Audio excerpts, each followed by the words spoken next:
الحمد لله والصلاة والسلام على رسول الله وبعد. د مبادئ علم الاصول بحث مون مخکې ووی هغه د الله رب العالمین د کتاب تقسیمات شل قسمونه تیر سول. بیا مو لفظ د حقیقت هم ووی چې هغه درې قسمه محجوره متعذره او حقیقت او د هغه څخه وروسته بیا ادله مو وویل چې پنځه قسمه ادله وه. نو دن دوی د هغه نه وروسته اول بحث د الله په کتاب کې کوی، ځکه مخکې تا ته دا قاعده وضع کړې ول چې ګوره دا څلور شیونه اصل ول د ذکر کړي ول چې اصل خو اول کتاب دی او دویم سنت رسول سلم، دریم اجماع ذکر کول ده او د هغه نه وروسته څلورم نمبر کې قیاس و. نو مخکې بحث د کتاب الله خلاص و، دی وایي البحث الثاني دا 15 نمبر صفحه کې البحث الثاني في سنة رسول الله صلی الله علیه وسلم، دویم بحث د رسول الله صلی الله علیه وسلم په سنتو کې. نو انشاءالله العزیز د دې نه به د یو 15 ورځې درسونه پاته دي، د هغه نه وروسته دا په یو خلاصه کې ذکر کوو انشاءالله. او هغه تقسیم د شل قسمونو هغه به زباني انشاءالله زه درته په یو نقشه کې ولیکم په ډېر اسانه طریقه سره به ستاسو یاد شي انشاءالله، او دا یو ډېر مفید کتاب دی. نو دویم بحث دی وایي تعریف السنه. د نبی صلی الله علیه وسلم سنت مونږ تاسو ته معلوم دی چې سنت لغت کې وایي الطریقه. لکه الله رب العالمین قرآن مجید کې هم فرمایي سنت الله التي قد خلت من قبل، طریقه د الله د په باره د هغه کسانو چې مخکې تېر سوي دي، یا ولن تجد لسنت الله تبدیلا، د الله رب العالمین طریقه هغه بدلېدل نه لري. نو سنت په لغت کې د طریقې ته وایي. نو دی وایي تعریف السنه وایي السنة لغة، سنت په لغت کې الطریقة طریقه ته وایي.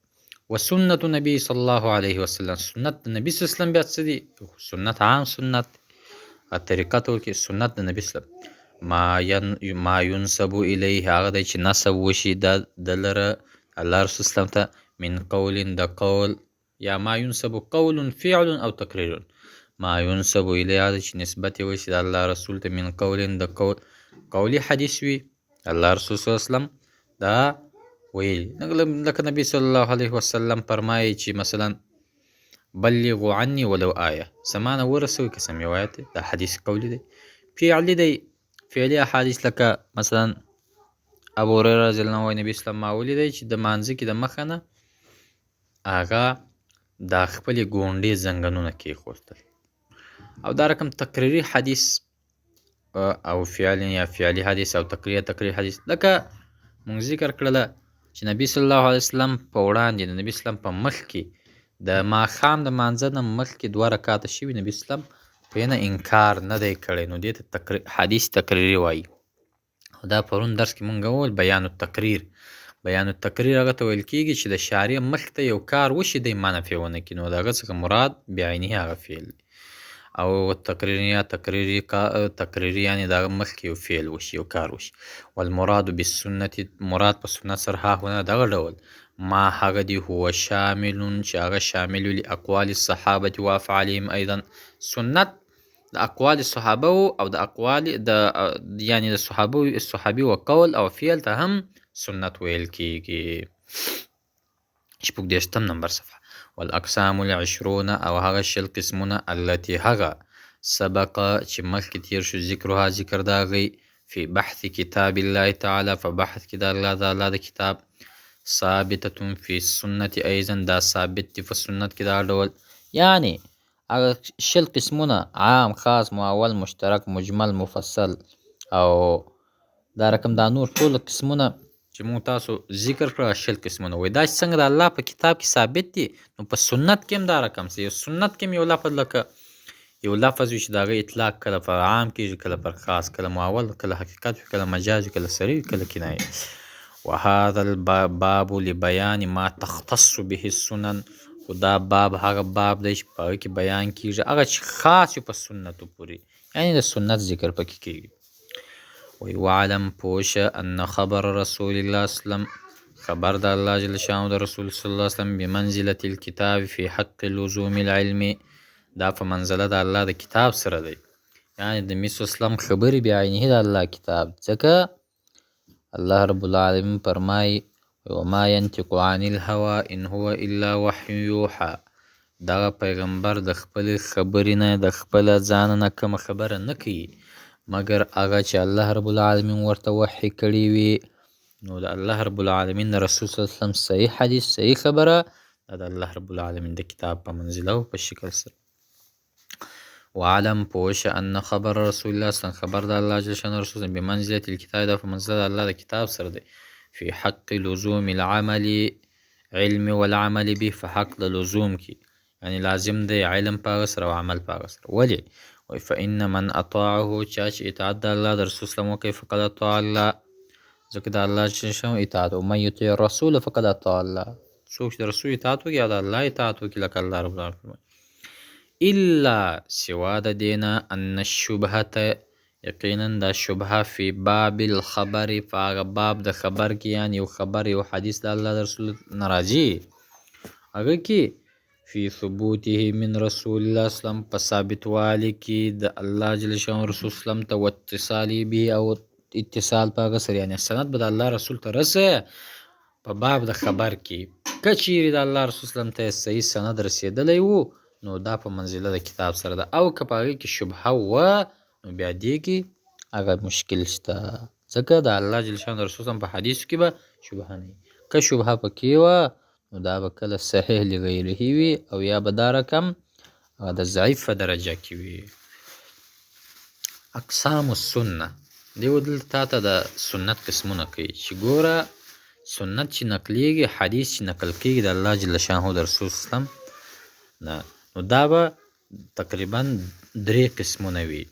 فالسنة باعتبار کیفیت الاتصال وی سنت په اعتبار د کیفیت سره په اندازه سره الاتصال بنا هغه رسېدل مونږ ته وصل کېدل من رسول الله د الله جل شانه رسول وسلم نه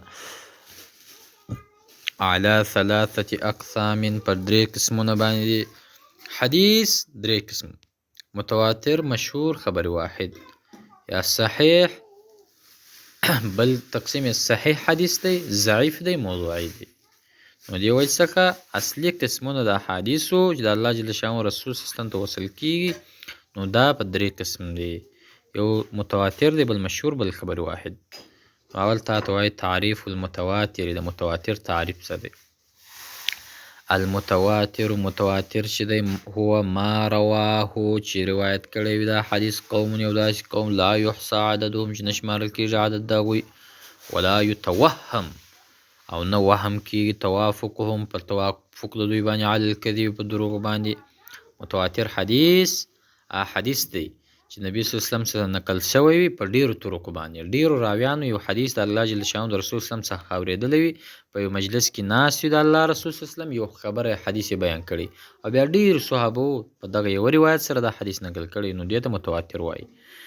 دی وایي هو ما رواه قوم لا یحصى عددهم دا هغه حدیث متواتر حدیث هغه دی چې نه شمارل کېږي د هغوی عدد یعنې ډېرو راویان نقل کړي. دویم ولا یتوهم توافقهم علی الکذب او نه وهم نه کېږي یعنی دا شک نه پیدا کېږي پر توافق د دوی علی الکذب په درواغ باندې یعنې چې دوی ټولو به توافق په درواغ باندې کړی وي او دروغ حدیث به نقل کوي په دې باندې وایي توقف دا وهم نه پیدا کېږي انسان ته. دا رقم مثال كنقل القرآن والصلوات الخمس لکه نقل د قرآن مجید نقل شوی دی په تواتر سره اگر چې خبر واحد تواتر دا دواړه حدیثونه حجت دي دلیل دي او دا د هغه کسانو عقیده ده چې هغوی یا معترضیان دي نو هغوی د حدیث خبر واحد لپاره هغه ظني ګڼي او هغه نه مني. نو دې وجې څخه احادیث اکثر و د قرآن مجید ته چې وګورې الله رب العالمین جبرئیل اسلام ته لېږلی جبرئیل اسلام محمد رسول الله اسلام ته نو دا څه شو دا خو هم یو راوي شو دا خو خبر واحد شو. نو دې وجې څخه حدیث د الله جل شانه د رسول صلی الله علیه وسلم څخه نقل کول که په طریقه د خبر واحد سره وي یا تواتر سره وي قبول دی. نو دی وایي كنقل القرآن والصلوات الخمس لکه نقل د قرآن مجید لکه قرآن مجید د الله جل د رسول صلی الله علیه وسلم څخه صحابو په لوحو تختو باندې لیکلي نقل شوي. وصلات 5 یا 5 منځونه عام ټولو صحابو په لکونو زرګونو د الله رسول مخکې منځونه کړي دي او نقل شوي دي. حکم د دې متواتر حدیث څه دی؟ یوجب علم الیقین، واجب دی په دې سره علم الیقین، یعنی په تواتر حدیث متواتر سره دا عمل واجب دی. کله عیان علما ضروریا، لکه لیدل په سترګو، عیان جمع د عین دی، یعنی لیدل داسې دی لکه لیدل علما ضروري دی، علم ضروري دی، لکه ته چې په خپلو سترګو ووینې د تواتر داسې عمل وکړي. ويكون رده كفرا او رد دې متواتر حدیث دا کفر یعنی دا برد دی نه. دویم تعریف المشهور.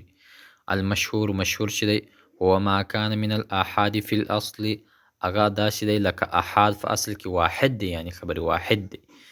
ثم انتشر في القرن الثاني، بیا دا نشر سوی په قرن ثانی کې دویم قرن کې. حتی نقله تر دا ټیمه چې نقل کړی دا مشهور حدیث قوم یو داسې قوم لا یتوهم توافق مع الکذب، چې دا شک نه کیږي چې دوی به توافق په دروغ باندې کړی وي. وتلقته الامه بالقبول، او رجمه سوی وي امت ته په قبول سره، یا اتفاق کړی. تلقت یا معنا اتفاق کړی، یا رجمه سوی امت په قبول سره. که حدیث المسح علی الخفین، لکه د حدیث د مسح علی الخفین موضوع باندې مسح کول. اوس ګور دا حدیث مشهور دی، یو څخه امام ابو حنیفه رحم الله وایي دا حدیث د مسح علی الخفین دا اصل دی، او دا اصل په شاعرو دی امت کې دی. څوک چې نه مني هغه عقیده د معتزله او د شیعهګانو ده. نو دی وایي لکه حدیث مسح علی الخفین. 30 نمبر صفحه کې حکم د مشهور څه دی؟ حکم د مشهور وایي دا دی یوجب علما طمانیه، دا واجبه علم اطمینانی، یعنی په دې سره به ستا اطمینان د یقین درجې ته وایي پوره نه رسېږي، خو بیا هم د یقین درجې سره به ستا اطمینان، یعنی یقین به دې هم په وي، د یقین سره به دې اطمینان وي. ویکون رده بدعتا، او رد د دې مشهور کول، مشهور حدیث بدعت دی. بدعت خو نو پېژنې، من احدث فی امرنا هذا ما لیس منا فهو رد، یعنی بدعت وکل محدثاتها. بدعت هغه ته ویل کېږي چې نوي شیونه، نوي کارونه په دین کې چې نه وي، په دین کې ته کوم نوي کارونه کوې دې ته بدعت وایي. یو داسې کار کوې چې په دین کې نه وي، ته په هغه باندې ثواب غواړې، نو هغه بدعت دی. او د هغه نه وروسته دریم تعریف خبر الواحد، تعریف د خبر واحد. خبر واحد څه ته وایي؟ وایي خبر الواحد، خبر واحد هو ما یرویه الواحد، هغه دی چې روایت کوي دا حدیث الواحد یو صحابي او الاثنان فصاعدا، یو دوه په دې کې برابر دي. که اکثر الاحادیث لکه زیات حدیثونه. ولا عبرت للعدد، عبرت نسته عدد لره اذا لم تبلغ، کله چې ونه رسیږي حد الشهرت، حد مشهور حدیث ته، یعنی که یو دوه صحابي وی روایت وکړي نو دا حدیث ته اعتبار نسته. دې وجې څخه ډېر احادیث د الله جل شانه د رسول صلی الله علیه وسلم څخه نقل دي چې هغه یو صحابي روایت کړي وي یا دوه صحابو روایت کړي، نو دوی نه مني. نو دې وجې څخه دوی یو قاعده ایښې ده چې هغه قاعده اصل، هغه قاعده چې کومه دوی ایښې ده، هغه معتزله او د شیعهګانو عقیده ده چې کوم څوک دا عقیده لري. هغوی وایي خبر واحد چې کله د الله په کتاب کې راشي، په دې کې به تاویل کېږي. د الله په کتاب کې تاویل وکړه، او د الله جل شانه د رسول صلی الله علیه وسلم په سنتو باندې او ګمان وکړه. ځکه خبر واحد یو صحابي وایي هغه ظني دی، نو الله رب العالمین فرمایي ان الظن لا یغني من الحق شیئا. نو په احادیثو کې ظن ګمان کوه او د الله په کتاب کې تاویل کوه، نو خبره ختمه شو، دین او اسلام بیا په څه کې پاتې شو. مونږ وایو چې خبر واحد حجت دی، دلیل دی، او کم څوک چې نه مني نو دا عقیده د معتزله ده. خبر الواحد هو ما يرويه الواحد والاثنان فصاعدا كأكثر الأحاديث، ولا عبرة للعدد إذا لم تبلغ حد الشر. حکم دې خبر واحد څه دی؟ ويوجب العمل، واجب دی عمل په د سره دون علم اليقین، و علم د یقین بنه پکې، یعنی په خبر واحد سره عمل واجب دی خو یقین بنه پکې. نو یقین چې دی په ونه کوي، نو خو بېرته هلته ظن پیدا شي، ګمان. په ګمان چې سره ته عمل کوې، دا ګمان چې دی دا ان الظن لا یغني من الحق شیئا. شروط حجیت الخبر، هغه شرطونه چې په هغه سره خبر واحد هغه حجت ګڼل کېږي، یعنی د هغوی لپاره بیا دوی خپل شرایط یږدي چې هغه به په دې بل کلیپ کې بیان کو. وبالله تعالی التوفیق. ويكون الخبر حجة بشرائط في الراوي وهي 4.